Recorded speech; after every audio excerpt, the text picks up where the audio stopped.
homesteaders, gardeners, and cooks. My name is Jennifer. Welcome to Miles Away Farm. Thanks for joining me in my kitchen. Today, I thought I would show you how to make chorizo.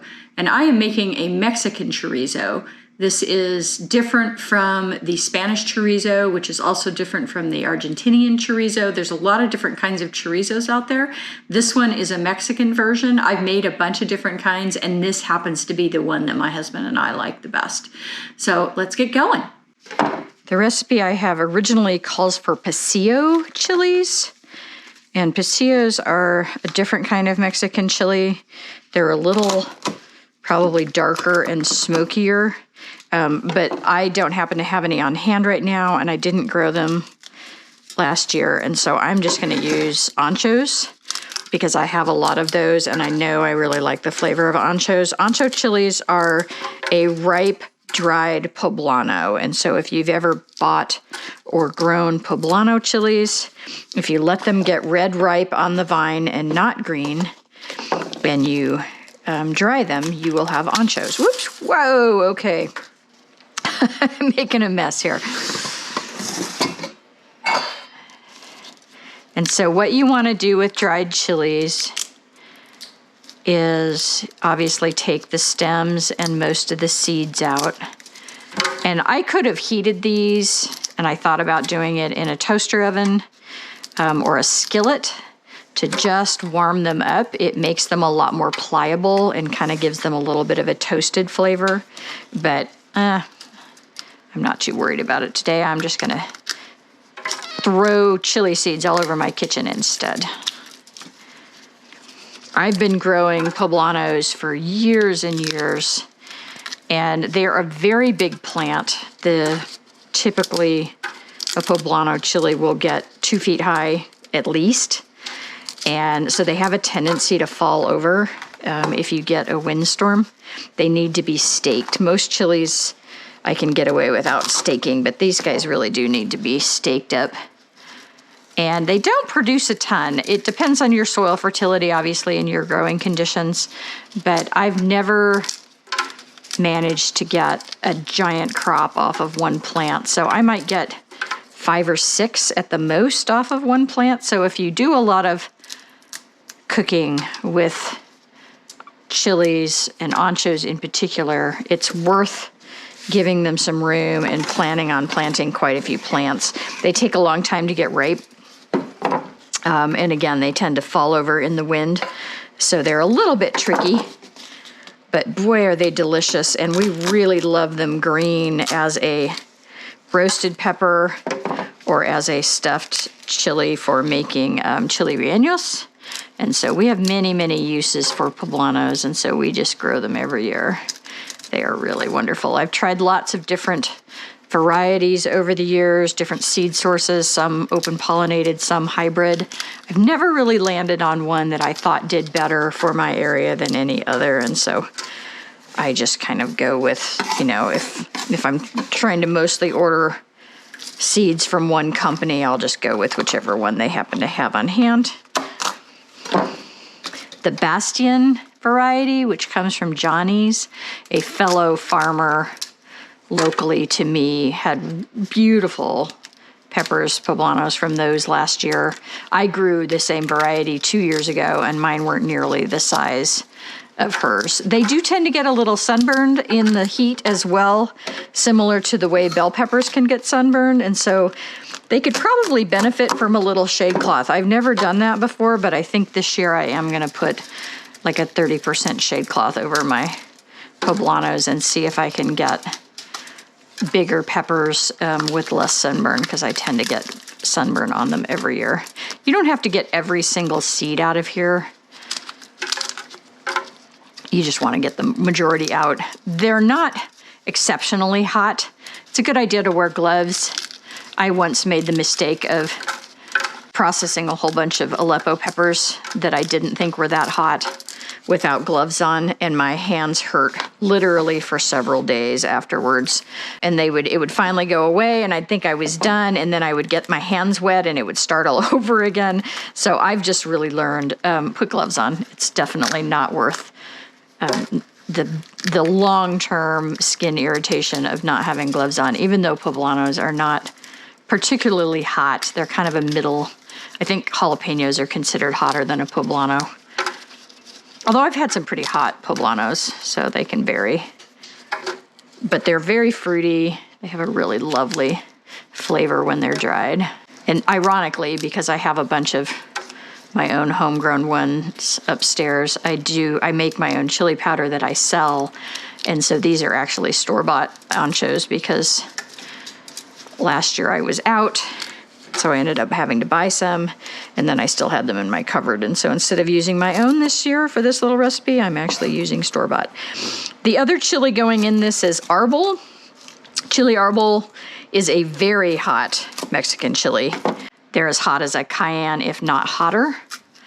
And so this is one that you absolutely want to wear gloves for. And years and years and years ago, I don't even think my husband and I were married yet, we were coming through Utah, and south of Salt Lake City, there was this little farm stand, actually not little, good-sized farm stand, and they had chili arbol peppers in a bag, dried, on sale. And it was probably at least a pound, and they don't weigh very much, and so a pound is a huge amount of chilies. And I had them for several years, and I was using like one at a time, and I was like, I'm never gonna use all of these. And we were working for the Colorado River Indian tribe at the time down in southern Arizona on the California border, and they used to do a big pit roast every year. And so I decided to take all of those arboreal chilies and make a hot sauce out of them, which I did kind of on the fly based on a local restaurant down there that had something that I really liked. And I knew their ingredients were only 5 ingredients, and so I just made something similar. And the people down in that part of the world, they love their hot sauce because I made what had to be a quart, if not 2 quarts of hot sauce from that chili arbol bag, and it was completely gone by the end of the day. So it got eaten up and used up, and I was glad for it. But I remember just being absolutely gobsmacked that the entire container was empty by the end of the day. They really liked their hot sauce. That was the time when I was making that hot sauce. I actually roasted the chilies in a pan before I started processing them, and I literally fumigated the entire house. We had to leave the house and open all the windows and come back in 15 minutes later because it was so strong and they were so hot that basically I napalmed the room. And so, yeah, be very careful if you're going to ever roast chili arbols on the stove because they will smoke you right out. I also need here, trying to remember the numbers, I think it's 3 cloves of garlic. And I'm going to go ahead and pick out this slight green sprout that's in there. And if you guys have an authentic Mexican chorizo recipe that you want to share with me, I would love to have it. It would be fun to play around with some other ideas on this. But I do love this recipe. It's quite good. It has a lot of vinegar in it, which won't be to everybody's taste, but I find it just delightful. All right, to this, I'm going to add 1/2 cup of white vinegar.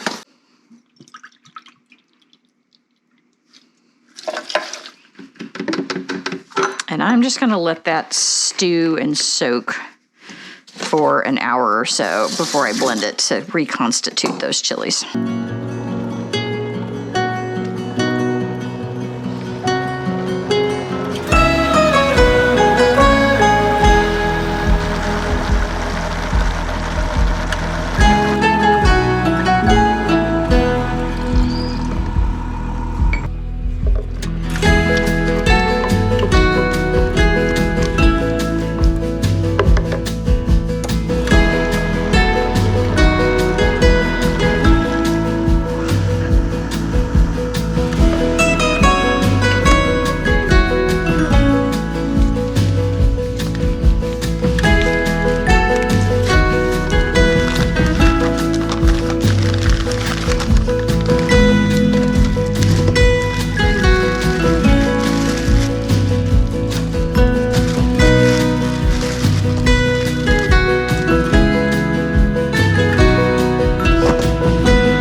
right, you guys, it's the next day.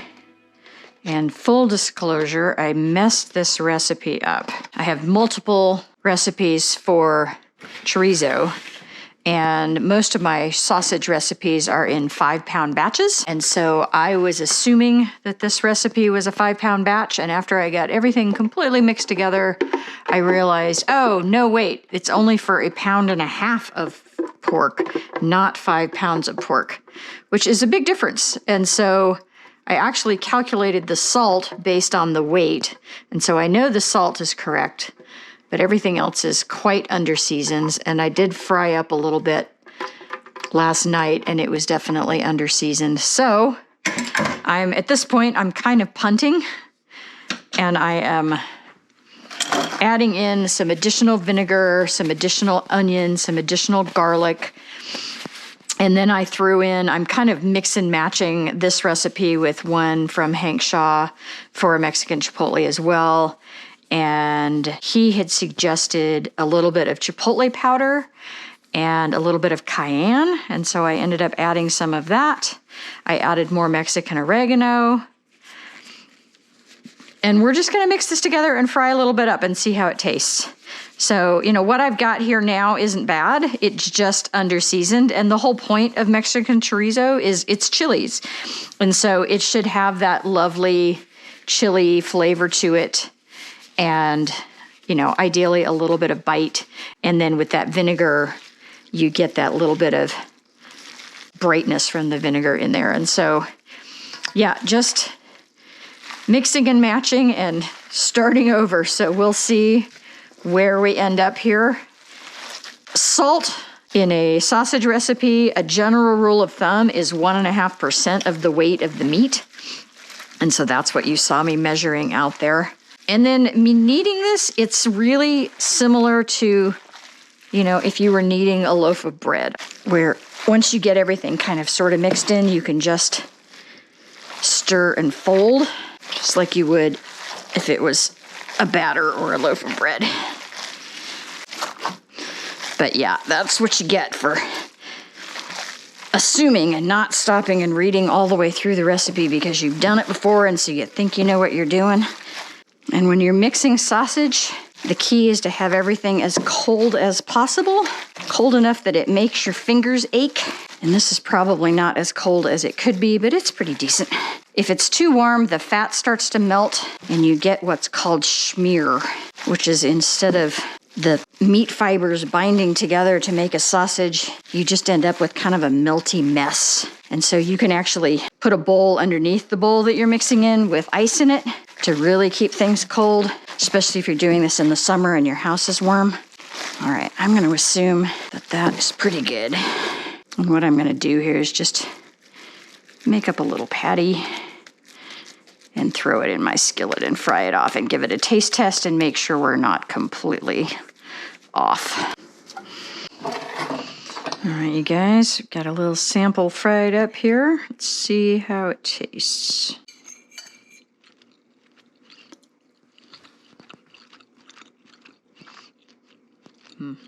Salt level is good. Yeah, that's delicious. I'm torn between wanting to add a little bit more actual heat to it, but not wanting to mix it again because I'd have to go get another pair of gloves. And those additional chilies that I threw in here, they haven't really had time to bloom and hydrate. It was already powder, so I just threw them in a blender. I think we're good. The additional vinegar was critical. It really needed the vinegar to brighten it up. So I will post the recipe that I actually made, and then I'll post a link to Hank Shaw's recipe. I was doing what I typically do when I make this kind of recipe, which is I look at a whole bunch of different recipes online, and then I kind of mix and match based on my own personal taste, my own experience, what sounds good and reasonable, what I like, what I don't like. And so your mileage may vary. Feel free to tweak this. Mexican chorizo is vinegar, some kind of oregano, some garlic, some chilies, and then you can add in whatever else you want, and you can change out the different kinds of chilies. Feel free to experiment. 1.5% salt, that's key. That's pretty much key to any sausage recipe. And this is gonna be fantastic when we go camping with some nice canned potatoes for breakfast or tacos for dinner. So give this a try. Feel free to experiment with just ground pork that you might be buying from the grocery store or that you got from your own pig. You don't have to overcomplicate it. If you really want to get into this, you can grind your own pork with a grinder. I often don't do that. I usually just use the ground pork that I got with the pig that I bought. But Mexican chorizo, absolutely delicious. Give it a try. Thanks for watching, Tribe. If you like this kind of content, give me a thumbs up, subscribe, leave me a comment. I have new content coming out every week.